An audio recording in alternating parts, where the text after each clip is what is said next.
Hello and welcome to In This Corner. I'm James Smith. Mi vida loca, my crazy life. That's the way Johnny Tapia describes his very own life. A life filled with triumph and tragedy, and way more than one man's share of drama, trauma, and abuse. Johnny Tapia has captured 5 world titles in 2 weight divisions, and he's been in there against some of the best fighters and some of the greatest battles. Fights with Paulie Ayala, Marco Antonio Barrera, and Danny Romero, just to name a few. But none of Johnny Tapia's in-ring exploits compare to his tempestuous and tumultuous life outside of the squared circle. Johnny candidly tells us about his tragic childhood, his roller coaster boxing career, and the constant battle with his inner demons that still haunt him to this day. Today is a day that Johnny may never have seen if not for his saving grace, his wife Teresa, who shares with us all the drama in the life of Mi Vida Loca. His other saving grace is his tremendous boxing talent. With more than 50 wins and 5 world titles in a career that has spanned 4 decades, Johnny Tapia most likely will be enshrined in the Boxing Hall of Fame in Canastota, New York. We had the privilege to climb inside the ring with Johnny, who gives us some pugilistic lessons on the skills that have enabled him to be so successful inside the squared circle. All of this and more coming up on In This Corner. Johnny Tapia seemed destined for a life of tragedy since birth. The violent deaths of his parents seemed to start him out on a path towards devastation. Instead, it would lead Tapia into the boxing ring and give him the edge he feels has led him and so many other fighters to greatness. Johnny feels there's an uncommon bond that so many fighters share, and that bond is usually one with roots in poverty, hardship, tragedy, and toughness. The Johnny Tapia story is way beyond any Hollywood script. When I was in my mother's stomach, he shot my father at gunpoint. And when I was 7 years old, I went off a cliff 100 feet down, 80 feet down off a bus accident where the lady went through the windshield and we flipped 80 times and she died in front of us. We hit her through, she went out through the windshield, landed on the tree, we squashed her. She died with her. She was pregnant. Her name was Cormcha. When I was 8 years old, I ended up doing, my mother died. When I was 8, my mother died. She got stabbed 22 times with a knife, picked and raped. How did that experience from that point on change your life and affect your life forever? I mean, that's about as tragic as it can be, the loss of your mother, and a horrific loss, a tragic loss at such a young age. Well, not just my mother, my father, it took everything from me. But, with my grandma and grandpa, they tried providing for me, and they took me to school, and my grandpa adopted me. And, gave me whatever he had, and I took after his footsteps in boxing. And there was 8 brothers and sisters of his kids that were my aunties and uncles that I lived with too in a 3-bedroom house. So, my grandpa provided for us. How much did these tragedies at such an early age, did that guide you into boxing? I took after my grandfather's footsteps. And, knowing that my grandpa was a CC champion in Las Vegas, New Mexico, I ended up taking boxing at 9 years old after my mom died. I got my first fight when I was 11 as an amateur, and I haven't stopped boxing since. I would say if there's a type A personality, you're probably a triple A, I would think. Now, were you diagnosed as a youngster for hyperactivity or anything like that? I was diagnosed with everything. I mean, ADD, ADHD, bipolar, BCDC. Hey, I've had all those combined in one, and it's really hard to keep me in one spot. Did they have you on medication as a kid growing up? I've tried everything. I've been on Redlands. I've been Wellbutrins. I've tried everything, but that's not my cup of tea. I like to be myself. I can't be myself. Why be here?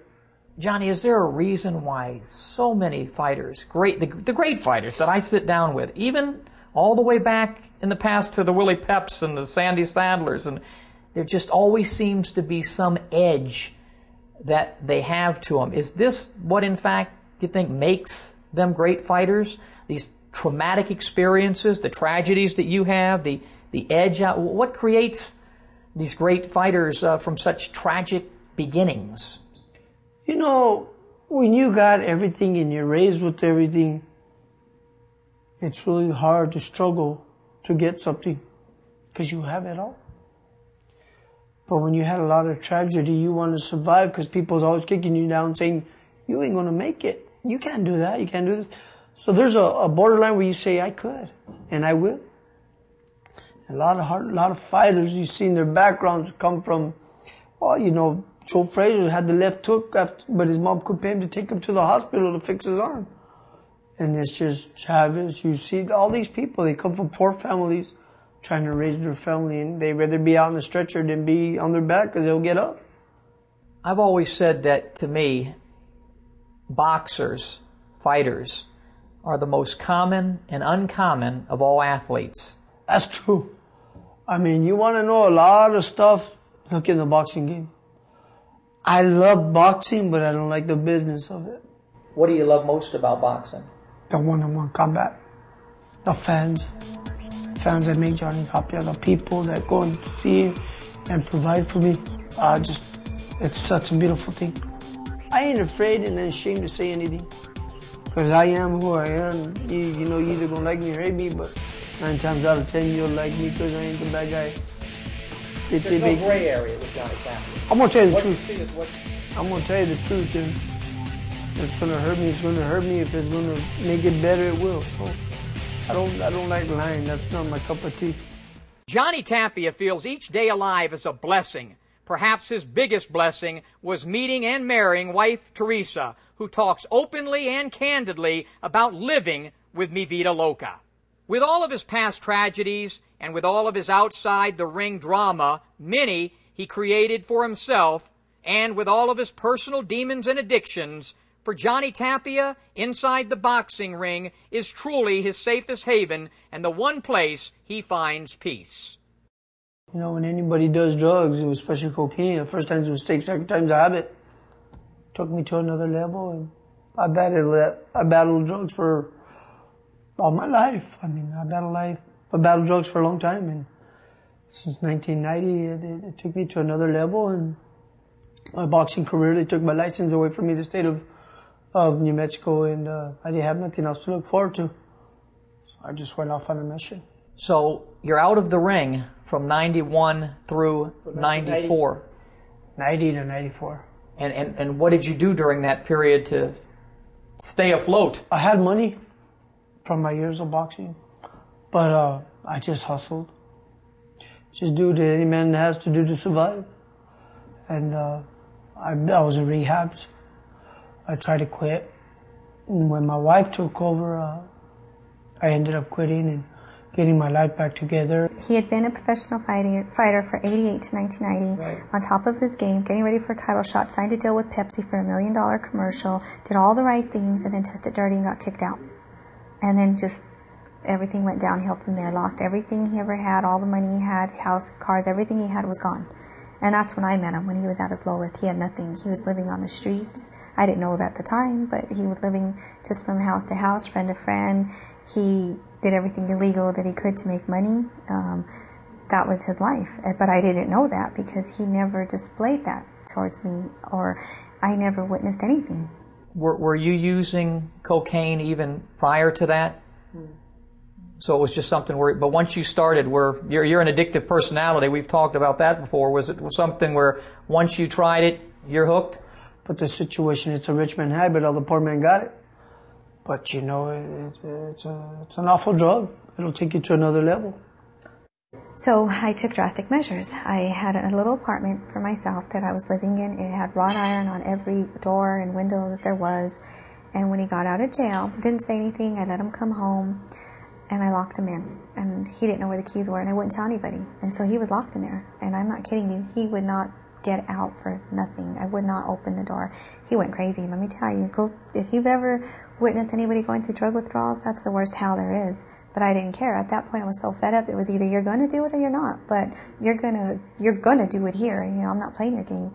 So And we went. How long did that go on? 2 months. And the first week was more of a sickness, you know, where his bones were aching, all those things were happening. Second week it was anger. He broke everything, threw everything, you know, did all this stuff. Third week there was resentment and, you know, the mental abuse, emotional abuse, verbal abuse, not physical, but everything else. Fourth week there was a change. He started doing sit-ups and push-ups and kind of just jogging around our little place, and he just started eating better, and we actually started talking, and it was starting to get to the point where we could actually tolerate each other. But we went through it, and then by the 5th week he was actually doing good. By the 6th week I was letting him out in the morning to go run with his trainer and come home, and then in the evening once to go out to train and come back. Then they said he had a fight in March 27th of 1994 was his comeback date. And they said it'd be in Oklahoma against James Jaime Alvera in Tulsa, Oklahoma, under the Tommy Morrison card. And I said, okay, no problem. I didn't know if I wanted him to fight. I didn't know anything about the game. All I knew was he'd abused his body so much that I knew of. I can imagine what he did all that other time. I didn't know what I felt about that. So, but I wanted him to be happy. If that was his decision, fine, as long as he was happy. But he still wasn't getting out of the house. So finally, after 2 months of being locked up, then I started kind of releasing a little bit of the hold. I came back in '94 and I won the USBA title. And then 3 months after that, I won an ABF title. 6 months after that, I won a WBO, a world title. 13 title defenses of the WBO. And it wasn't even that, you know, I could say he came back in March of 1994 and he was great. The problems never stopped. You know, it was always there. And he did well in the ring. He was knocking people out left and right. When he won the NABF title in July or June of that year, of '94. After that, he got arrested again. He didn't come home one night. I mean, it was a big mess. My baby does everything for me. She's my angel on my back. She's my baby. She does my manager. She's my manager. First, she's my wife. She's my best friend. She does anything and everything she's got to do. She's a beautiful mother. There's nothing much I can say. If I lost her, I would lose myself. I mean, it was a roller coaster from bad to worse, bad to worse. It was never good. Would you go through it again? Probably not. You know, and if I had been older, maybe I probably went through this. But a good thing, I guess, I was young, and for him, because would he have made it through all of that without you? Probably not. But like I said in the beginning, I don't know how much I helped or enabled, what you want to call it, because I didn't know any better. I wouldn't change it. It made me a bigger and better person. And everything that I've been through, I've done, been to jail and accused of, I blame it all on myself. All I know is the Johnny I see on a day-to-day basis. Every night before you go to bed with him, I mean, his whole thing is when we're in our room, it's kind of like he breathes a sigh of relief because he's made it through another day, and that's probably the happiest you'll see him because he's accomplished one more day. But then it starts all over, and as soon as the morning hits, you see that depressed Johnny where he's sitting there and he has to face another day, and he always says, I don't know if I have the strength to get through this day. And he's let me be very candid about this now, what he didn't used to, but he can't handle even looking in the mirror, and I mean, it's just, he's a very hyper person, as you know, and he seems so full of life, but he struggles to get there.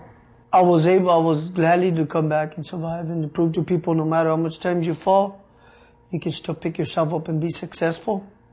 I'm not I don't want to be a legend or a living proof or a hero to anybody, because God is my hero, and I walk with that and I talk that, but I have problems today, but I take it one day at a time. And my goal in life, it's not to see Johnny a 6 or 7-time world champion. It's not to see him the richest man in the world.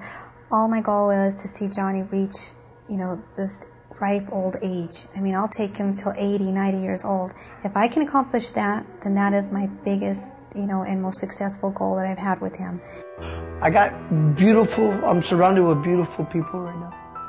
And I don't want to take that other way anymore. I don't got no more lives.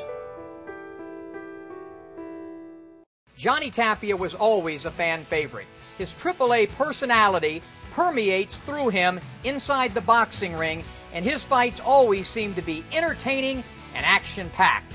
To go along with all that energy, heart, and raw talent, there are some tremendous boxing skills and techniques which have garnered him 5 world titles. In this corner steps inside the ring with Johnny Tapia. What are you looking for when a guy comes out at you? What are you looking at? How do you start your offense? Your eyes. If I go back to you and I'm in the corner and I'm in the ring and you don't look at me back, I got you. But if you look back at me and you're serious, it's a war. So then, if he comes out like this. I started looking for either straight right hands, or I'll let you come and I'll give you a nice good jab and let you know that I'm here too. How much of your offense is dictated off what the guy's doing, or do you just get in there and it just happens? I just get in there and it happens. It's not that I study, but I try to take you out the game plan right away. I just go and I do what I got to do, and that's just win. Wins everything. And I'm going to get hit or whatever I got to do, I'm going to win it. One of your best weapons, and has been for quite some time, is that shotgun jab. Give us a demonstration of shotgun jab and what you're looking to do with it when you throw that punch. Basically, a shotgun jab is a speed and power. You put your right leg forward, your right leg back, your left foot forward, and you push off your right rear up. So it's strong. It also, what it does to a fighter is you're right here. You throw it hard, you pick up his head, and then you throw the right. See, when then I'm not here, and I'm not right here. The fighter throws the right, I'm in. Right. So as I throw the shotgun jab, as I throw it hard, I make sure I get in before he don't connect me with another shot. So you're throwing a punch, you're landing a punch, you're scoring a point, and at the same time you're getting yourself in position to not be hit. I'm trying to hurt him also too. I'm trying to hit, not be hit, but most of the time I'm stubborn. Everybody knows that. I won't take a shot, but I don't want to do that now. I got 4 more. I want to try to do good, walk out good. You believe in the body attack. You're a big believer in that. How important is body punching in the arsenal of Johnny Tapia? Well, Johnny Tapia, you can hit him in the face all night. Please don't hit my body. I mean, every fighter I've tried, he don't like body shots. You remember those. They don't go away. They stay for about a minute and a half. But what about, who did you develop your style of body punching from? Chavez. Julio Cesar Chavez. Best left hook to the body, or to the liver. In fact, he actually knew, he was probably an expert on the liver, wasn't he? Yeah, so was Tyson. And how do you set that up? If I'm a guy fighting you and I'm throwing a left jab, how do you set up? I would counter that jab, throw the jab, counter. Right there. Okay. Or I would throw straight right after he throws the jab. I come in, see where I'm at, and make it where you're at. Why don't we see as much body punching today? A lot of headhunters. Everybody wants to see a mark on your face and black eye and a bruise.